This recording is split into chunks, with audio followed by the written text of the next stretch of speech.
Diseño basado en patrones.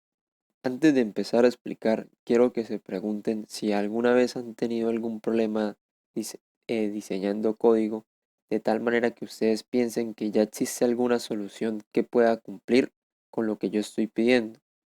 Bueno, si la respuesta es que sí, quiero que presten atención al siguiente tema en cuestión, porque nos será de mucha ayuda. Es un método codificado que se utiliza para describir problemas y sus soluciones. También permite que la comunidad de la ingeniería de software aborde el conocimiento de diseño en forma tal que es posible reutilizarlo.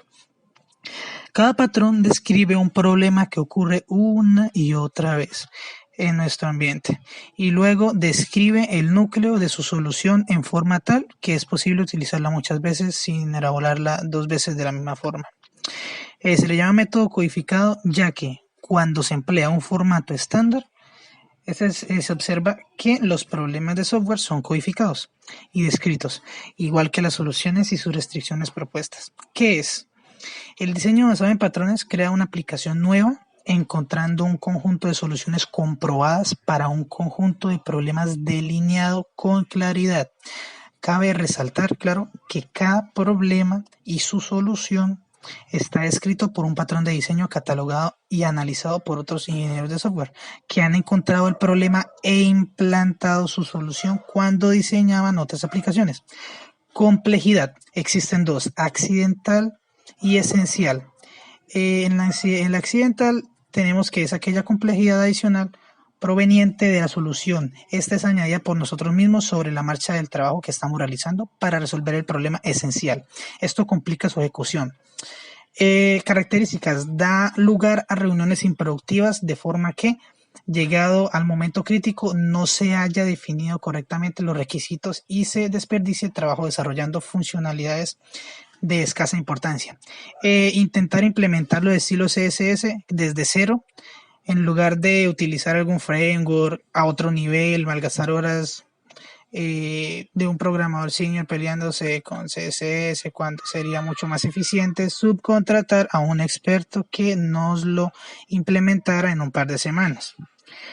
Crear un build plan demasiado sencillo para no perder tiempo en algo improductivo, sin darnos cuenta de que tomando esa decisión estamos acumulando una deuda técnica que pagaremos seguramente en fases avanzadas de desarrollo cuando haya varios programadores apresurados subiendo código constantemente al repositorio de control de versiones. La esencial. La complejidad esencial es aquella propia del problema que queremos resolver. Ese tipo de complejidad consiste en facilitar la comunicación con el cliente para la toma de requisitos, estimar el tiempo de desarrollo lo más acertadamente posible para poder negociar de forma conveniente las historias de usuario a filtrar. Pelearnos con nuestras queridas hojas de estilo para montar el prototipo del frontend. Configurar las herramientas de integración continua que vayamos a utilizar, los build plans, los plugins de Maven, etcétera. Buenas prácticas. Hay muchas buenas prácticas. Entre esas tenemos una vez y solo una vez. Independientemente de la cantidad de veces que se presente un problema, es fundamental y también una excelente práctica solucionarlo una sola vez, ya que la duplicidad es el peor enemigo del diseño, del buen diseño. Otra es simplificarlo tanto como sea posible. Un diseño o código simplificado siempre será menos proclive a tener errores. Cabe resaltar también que un buen diseño intenta minimizar la complejidad accidental y maneja la complejidad esencial de manera elegante. Otra es hacer que haga lo que tiene que hacer. El diseño debe cumplir con los requerimientos planteados y tolerar de la mejor manera los posibles cambios en esos requerimientos a futuro. Se debe tener especial cuidado también en observar que el diseño cumpla con los requerimientos no funcionales. El no hacerlo es un error muy frecuente en el diseño y una de las principales fuentes de frustración en un proyecto. Otra es mantener la consistencia y hacerlo intuitivo. Ser consciente es aplicar los mismos criterios uniformemente a lo largo de mi diseño. Por ejemplo, si en alguna parte de mi sistema genero una consulta a la base de datos utilizando un visor y en otra lo hago delegando en el objeto, no estoy siendo consistente en la forma de acceder a la base de datos. Y por último tenemos distribuir lógica y asignar responsabilidades de forma correcta. Básicamente ese punto se resume en poder asignar correctamente las responsabilidades y no caer en los good object o en las responsabilidades excesivamente distribuidas. Antipatrones. Tenemos decodificación, que son el Lawflow, el DeGod, el Golden Hammer. El Lawflow es construir grandes cantidades de código de manera desordenada con poca documentación y poca claridad de su función en el sistema. Esto se hace patente cuando se declaran variables no justificadas, también cuando se construyen clases o bloques de código muy grande y complejas sin documentar. El DeGod, un programa omnipresente y desconocido, aquel sistema donde solo una clase o módulo hace todo. Así que el programa es un solitario y único archivo de muchísimas líneas.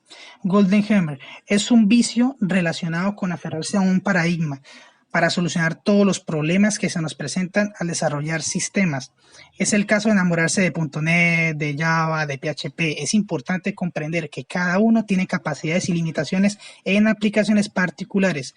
Otro es código espagueti. Se dice de una pieza de código fuente no documentado, donde cualquier pequeño movimiento convulsiona la estructura completa del sistema, ya que en el contexto espagueti, si mezclamos más de un lenguaje de programación en el mismo archivo, el espagueti es más desastroso. Y por último, en la parte de codificación tenemos fantasmas. Demasiadas clases en un programa o tablas en una base de datos se colocan clases inútiles. Se disfraza el hecho de que todo el sistema se encuentra construido en uno o unos cuantos archivos, módulos o clases. Siguiente, son de arquitectura. Están reinventar la rueda, casarse con el diablo y stop pipe. En reinventar la rueda, pues se refiere a reimplementar componentes que se pueden conseguir prefabricados de antemano. En este punto suelen hacerse cosas como poco nivel de reuso en el código, reuso de un proyecto a otro, lo cual cada proyecto está comenzando desde cero. Y otra sería que constantemente se reescriben fragmentos de código con la misma funcionalidad.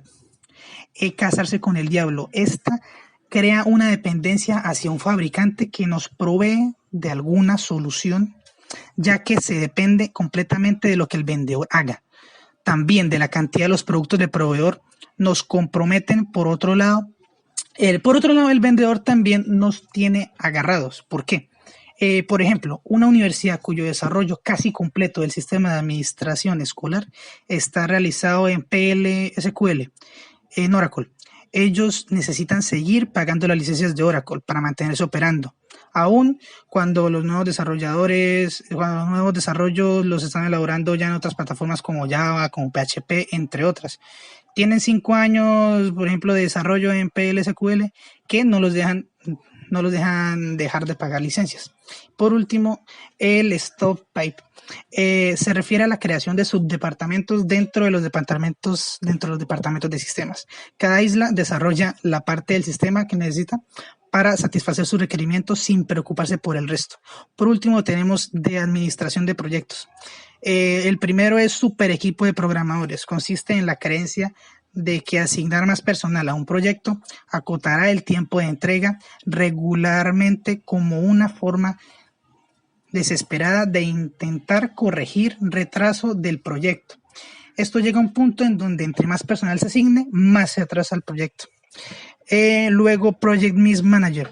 El proyecto se descuida y no se monitorea de manera adecuada. Es muy difícil de detectar en etapas iniciales, pero repentinamente emerge de golpe y suele voltear de cabeza la situación del proyecto. Por último, Corn Cop. Esta consiste en que los empleados se obstaculizan unos a otros. Personas conflictivas o difíciles de tratar forman parte del equipo de desarrollo, desvían u obstaculizan el proceso de producción porque transfieren sus problemas personales o diferencias con otros miembros del equipo al proyecto. ¿Por qué patrones de diseño? Porque al utilizar patrones de diseño existentes se adquiere una solución probada para un problema específico. A medida de que se aplica cada patrón, las soluciones se integran y la aplicación que se va a elaborar se acerca más al diseño final. ¿Para qué sirven patrones de diseño? Ahorra tiempo, ayuda a estar seguro de la validez del código, establecen un lenguaje en común, entre muchas otras cosas. Buscar siempre una nueva solución a los mismos problemas reduce la eficacia como desarrollador, porque se está perdiendo mucho tiempo en el proceso. Por tanto, en muchas ocasiones habrá reglas comunes para solucionar problemas comunes. ¿Cuándo usar patrones de diseño? Cuando queramos desarrollar aplicaciones robustas y fáciles de mantener. Es muy recomendable seguir ciertas reglas, ciertos estándares. Aquí es donde entran los patrones de diseño. Y por último, están los patrones de diseño, las ventajas y desventajas que pueden tener. Entre ventajas están conformar un amplio catálogo de problemas y soluciones, estandarizar la solución de determinados problemas, condensar y simplificar el aprendizaje y uso de las buenas prácticas, proporcionar un vocabulario común entre desarrolladores y evitar reinventar la rueda. Uno de los antipatrones que vimos anteriormente. Entre desventajas están que nos llevan a la reutilización directa del código, que los equipos pueden padecer una sobrecarga de patrones. Otra es que se validan con la experiencia y no con test automáticos. Y por último sería que su integración en el proceso de desarrollo no es automatizable. Aquí los dejo con mi compañero Ángel Mondragón, que les va a explicar el resto del tema.